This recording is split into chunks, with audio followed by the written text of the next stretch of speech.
This is the Silicon Valley. MashaAllah, a lot of people are in the tech industry, which is very unique to this part of America. And MashaAllah, you're practicing Islam and built a beautiful masjid. How does that come together? My story was because I moved here when I saw this masjid was being planned in this place. Being a professional myself in the tech industry. And tell us about the, MashaAllah, beauty of the masjid. We made this dome here, a very unique dome. This mosque is basically structurally very sound mosque. We have concrete and steel right from the bottom all the way to the top. We built the mosque according to the latest codes of California, which is the most severe earthquake in the United States, about 8.0 on the Richter scale. So it can survive? It can survive, mashallah, yes. Masjid should go back to the prophetic times. It's just not going to be a religious center. It has to be a place where anyone comes for any of their needs. Being a tech hub, the Bay Area specifically, yes. A lot of the Muslim community, techies, and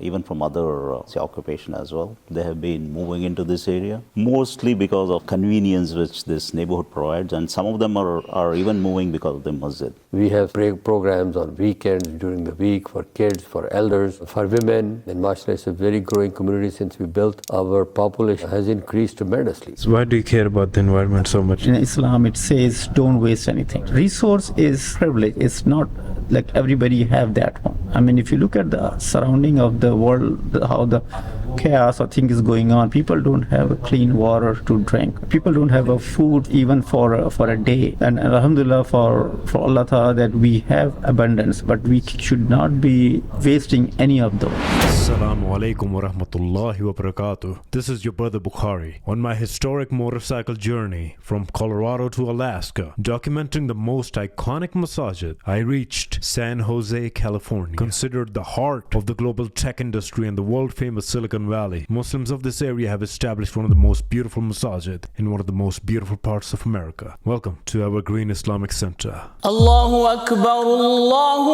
Akbar. Assalamu alaikum. My name is Aqil Mukhtar. I am the president of Evergreen Islamic Center. It started off as a satellite for South Bay Islamic Association. Their masjid is in downtown. But alhamdulillah, in the year 2012, it became an independent organization. We still are close-knit family because people who come here also go there. The building started around the same time the construction started. And alhamdulillah, with the blessing of the community, we have been able to develop this massive building, alhamdulillah, and this beautiful structure. And we are looking forward to expand this. I think you can see some construction activity just in the front of this masjid. We are building a big community center. It will house more than 1,000 people. That will be an activity for cultural activities, social activities for Muslims. And this is something we are looking forward to. We should have this operational by next year, inshallah. Why was the need of this masjid in this area? A few years back, there were 100 to 200 families here, but now it has been growing. In the last 10 years, I think there are more than 300 families have been in this Evergreen neighborhood. So we're looking at in the range of 400 to 500 families by end of 2-3 years, you can say. This location is very unique of the masjid. It's on a slope and it's on top of a hill. MashaAllah, how did that happen? You can see like in the front of the masjid, there's a small area which is sort of cut into the whole site. That's the owner of the plot who sold it to us. His name is Richard and he has been a very good supporter of the Evergreen Masjid. He has been always supportive of our causes, of our buildings and everything. He probably had an old structure here, a house and probably some farms or something like that. At that time, they were just developing this area and we happened to take this spot. To maintain this beauty, we had to spend a lot of money as well because special grading had to be done and there was a need from the city as well. If you're around this area, you will also notice Gurdwara here. And that is one of the places which is very beautiful, and the city had asked us to match the beauty of that. And alhamdulillah, this has turned out much better. Assalamu alaikum. My name is Saeed Chaudhry. I am a resident of Evergreen area. We had been praying in a small mosque here next to the present building. The lot was bought, which is about 2 acres, in 1990, something like that. We had a small house in it, which we had converted to a mosque at that time, which could hardly accommodate 200-300 people, 250-300 people at that time. We were anticipating that inshallah the population of Muslim in this area will be growing, so we planned a mosque, a bigger mosque for about 500 plus people at that time. So this current masjid that we started, we started the work in about 2009. First time what we did was did the grading to the fence around the building, around the perimeter of the lot, and then we submitted our plans to the city. Took about 2+ years. So in 2012, about August, we started the construction of this particular mosque. This mosque consists of 2 phases, phase 1 and phase 2. Phase 1 is the mosque and commercial kitchen at the bottom, which we actually put it in phase 2. The building is part of that, and a mezzanine. The area of this particular is about 28,000 square feet. This accommodates about 560 people. Kitchen is in construction right now, but it will take about 5-6 months to complete. We completed this masjid in about 6-7 years, about 2019 I think we completed this. And we moved here, we demolished the old mosque and moved here. So since then we have been, mashallah, having this particular masjid available for different activities. We have programs on weekends, during the week, for kids, for elders, for women. And mashallah, it's a very growing community since we built. Our population has increased tremendously. Then we also started our phase 2 about 2021, I believe. The idea of the phase 2 is we'll have a community hall there, imam's residence, and more classrooms. Actually, in this building also, the phase 1, we have about 4 classrooms. We also have a doctor's clinic, by the way, weekly, which serves anybody in the area. We want to be a mosque where every Muslim is welcome. We are very forward-looking people. Want to stick to the main core of Islam. At the same time, be open and to have all sorts of different sects of Muslims in here. Phase 2 will be, inshallah, starting a small primary school. Our plan is to start a small school, maybe primary first, and then probably move to 8. And tell us about the, mashallah, beauty of the masjid. We made this dome here, a very unique dome. This mosque is basically structurally very sound mosque. We have concrete and steel right from the bottom all the way to the top. We built the mosque according to the latest codes of California, which is the most severe earthquake in the United States, about 8.0 on the Richter scale. So it can survive? It can survive, mashallah, yes. And it's also designed by the structural engineers, so if we want to start a school, we are allowed to do that, inshallah. We also have ghusl khana for the dead bodies, which is in construction, so it will be, inshallah, starting in the next few months. The decoration of this, as you see, the dome here, we have written different ayats in the middle. Yes. This chandelier was brought from China, especially on special order, from one of our founding members, Abdul Qudus Jaka. I also want to mention who people have contributed towards this in the construction. Started the project quite a while ago, as I said, 2010. We have Brother Fahim, Brother Faisal, Brother Saeed Malik, myself, Qudus Jaka. Those are some of the people who are original founding members, Sadiq Palla. So these kind of. So we are trying to keep the mosque decorated just enough. We don't want to overdo it.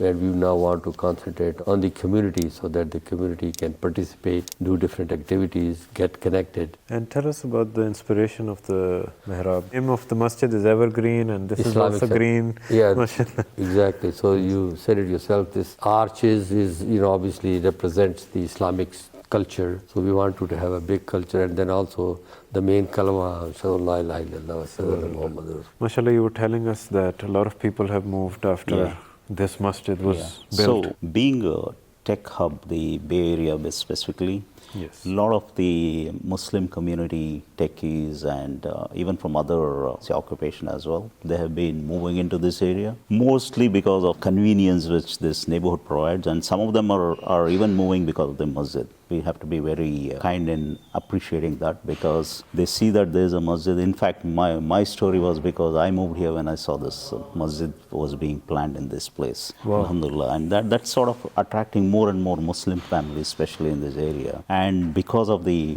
programs that we are giving for the kids, for the adults, and even the women and youth, this is becoming a happening place. Like, it's basically mostly occupied by professionals, so you wouldn't find this masjid crowded most of the times, in the sense like you see Fridays definitely it's a full house. But again, and during Isha and during Fajr is when you'll find most of the people, because rest of the times they're probably out of this area. Let's talk about the Bay Area. You know, as you mentioned, this is the Silicon Valley. Mashallah, a lot of people are in the tech industry, which is very unique to this part of America. And mashallah, you're practicing Islam and build a beautiful masjid. How does that come together? We definitely encourage a lot of the entrepreneurs, specifically. The Muslim entrepreneurs do visit this place as well. We try to sort of play according to their needs. You know, the tech community, they have certain needs and stuff like that. We try to, being a professional myself in the tech industry, I try to make sure that we sort of try and help and understand their needs and present to their,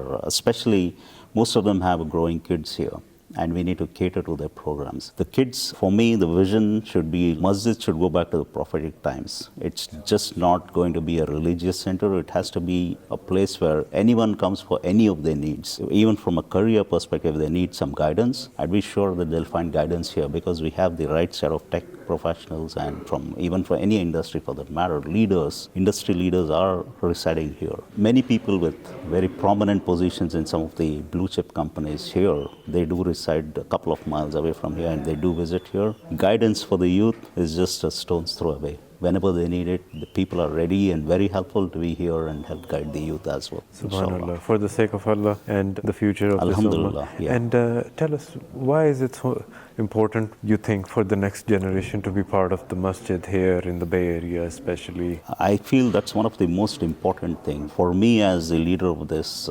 community now, I want to see that in the next couple of years, the youth take over the leadership from me. I'm trying my best, and that's the reason why I'm trying to educate and inculcate the youth into being more at the masjid, so that they can help us. They understand that this generation is not going to last forever, because I cannot understand their needs as much as they can themselves itself. So when I say youth, it's the young adults as well, the people who have been born and brought up here. I'm definitely looking forward for them to take over, and it's very important that they take over from the older generation, because they understand their needs better and they can guide the youth, their next generation, better than us. It's the most important task for us to make sure that the youth leadership is developed. And mashallah, you know, they must be so tech savvy and they can bring more fresh ideas to the Fresh ideas are always there.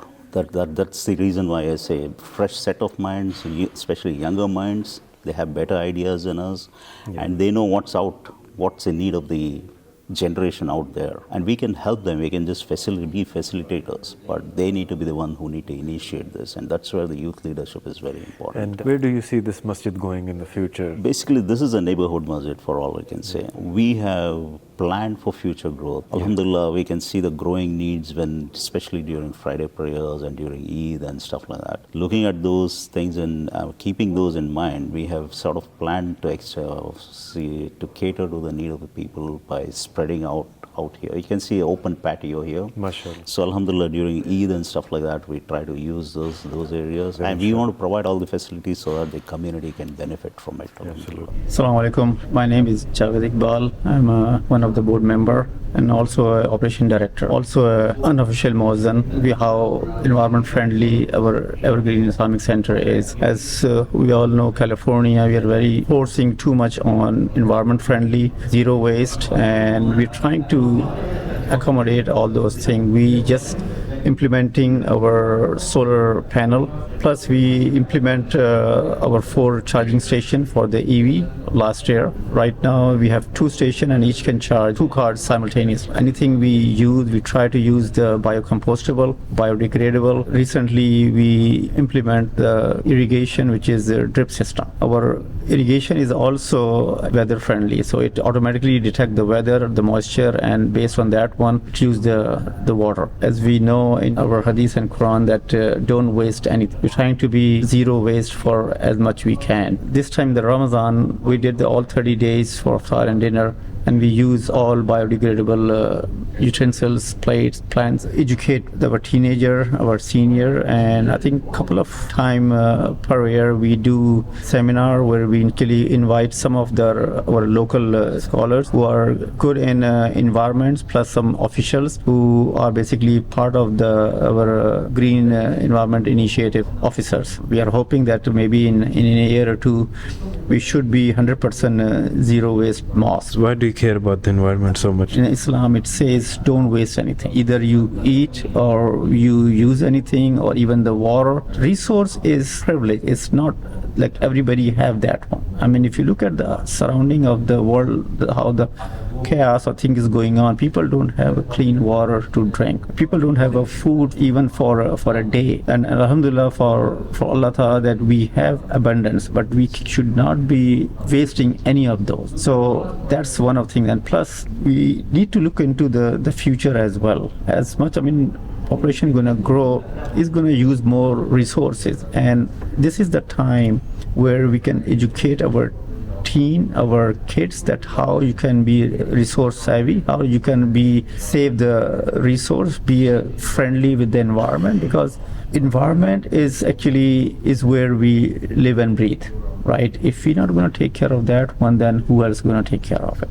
That's right. And we have one life and one earth. So, yes, and we have to appreciate what earth give us, we have to appreciate what Allah Ta'ala give us, and not to abuse anything. And one final message, brother, for the people who would like to visit this masjid. Alhamdulillah, people are always welcome to come to the masjid, enjoy the beauty. We have seen people just enjoying from our outside here in the patio, the beautiful scenery of the city landscape and stuff like that.